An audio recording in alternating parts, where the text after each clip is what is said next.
রিমন নিজে থেকেই বিছানায় চলে গেল। আমি তার পাশে শুয়ে পড়লাম। তার গায়ে হাত দিতেই সে শিকারী চোখে তাকিয়ে প্রচন্ড রাগের সহিত তীর্যক কণ্ঠে বলল, থাপ্পড় চিনো? খবরদার এবারই টাচ করলে এরপর ভুলেও আমার গায়ে হাত দিবে না। তোমার কথা মতো শুতে রাজি হলাম এই ঘরে, যদি আরেকবার টাচ করো না তাহলে থাপড়িয়ে সবগুলো দাঁত ফেলে দিব। রিমনের কথায় এতটাই কষ্ট পেলাম যে অন্তরাত্মা বিষিয়ে উঠল বিষাদের অনলে। খুব করে কাঁদতে মন চাচ্ছিল, গলা ছেড়ে হাউমাউ করে কান্না করতে মন চাচ্ছিল, কিন্তু কার জন্য কাঁদবো? এমন নিষ্ঠুর মানুষের জন্য কষ্ট পেয়ে আখি জল ঝরানো মানে নিজের সাথে অন্যায় করা। যে আমার চোখেরই ভাষা বুঝতে পারে না, সেখানে আমার চোখের পানির কি মূল্যই বা দিবে সে? আমার দু চোখের কোণ অজস্র অশ্রুতে ভেজা, চোখ ছলছল করছিল। চেহারা ঘুরিয়ে নিলাম যাতে রিমনের চোখে আমার নয়নের অশ্রুজল দৃশ্যায়িত না হয়। বিছানাতে আর শুয়ে থাকতে পারলাম না, আটকে আসছে দম, নিঃশ্বাস নিতে কষ্ট হচ্ছে। প্রকম্পিত বুকটাতে কষ্ট চেপে ধরে বিছানা থেকে উঠলাম, রুম থেকেও বের হয়ে গেলাম। বাইরে থেকে রুমটা বন্ধ করে দিলাম যাতে রিমন রুম থেকে বাইরে না বের হতে পারে। কিচেন রুমের দিকে ছুটলাম,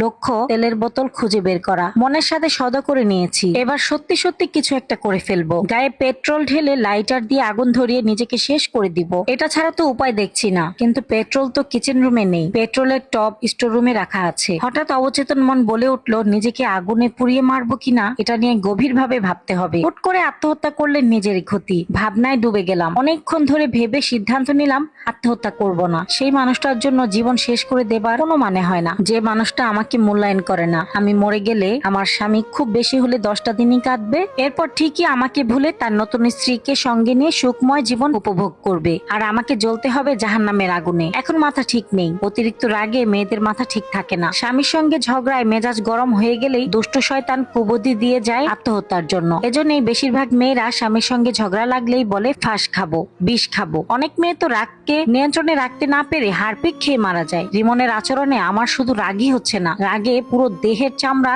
খামচে তুলে ফেলতে মন চাচ্ছে, মাথার চুলও ছিঁড়তে ইচ্ছা করছে। তীব্র রাগের কারণে সিদ্ধান্ত নিয়েছিলাম আত্মহত্যা করব, কিন্তু মনের সঙ্গে আলাপচারিতার জন্য ভাবনায় ডুব দিয়ে এই সিদ্ধান্তে উপনীত হলাম যে রাগ কমার পর যেটা সিদ্ধান্ত হয় সেটাই করব। রাগ কমানোর একমাত্র উপায় রান্নাঘরে গিয়ে বিরিয়ানি রান্না করা। রিমন বিরিয়ানি পছন্দ করে না বিধায় বিরিয়ানি রাখতে ভয় লাগে। এখন তো তার সাথে ভালো সম্পর্ক চলমান নেই, আমার নিজের জন্য বিরিয়ানি রান্না করলে তার কোনো বাধা পাবার কথা নয়। বিরিয়ানি খেতে পারলে রাগটা কমে যাবে আমার। এরপর আমি সুষ্ঠু মাথায় সিদ্ধান্ত নিতে পারবো। বিরিয়ানি রান্নার জন্য যাবতীয় মশলা ও যাবতীয় উপাদান রেডি করলাম। ফ্রিজ থেকে গরুর মাংস বের করে রান্না শুরু করে দিলাম। প্রায় 25 মিনিটের মধ্যে বিরিয়ানি রান্না হয়ে গেল। রান্না করতে করতে কখন যে মাথা থেকে রিমনের প্রতি রাগ উঠে গেছে নিজেও জানি না। আত্মহত্যার কথাও স্মৃতি থেকে বিলীন। রিমনকে সঙ্গে নিয়ে বিরিয়ানি খাওয়ার ইচ্ছা জাগছিল, কিন্তু হাদারামটা বিরিয়ানি পছন্দ করে না। দুটো প্লেটে বিরিয়ানি ভর্তি করলাম। কয়েকটা টমেটো কেটে প্লেটের উপর সাজিয়ে রেখে খেতে পারলে ভালো হতো, এজন্য দুটো টমেটো ফ্রিজ থেকে বের করলাম। একটা টমেটো কেটে এক প্লেটে রাখলাম, অন্য প্লেটের জন্য আরেকটা টমেটো কাটতে লাগলাম। কিন্তু আচমকা ধারালো চাকুর অগ্রভাগ আঙ্গুলে এত জোরে চাপ লাগলো যে কেটে ভাগ হয়ে গেল। ব্যথায় চিৎকার দিয়ে উঠলাম,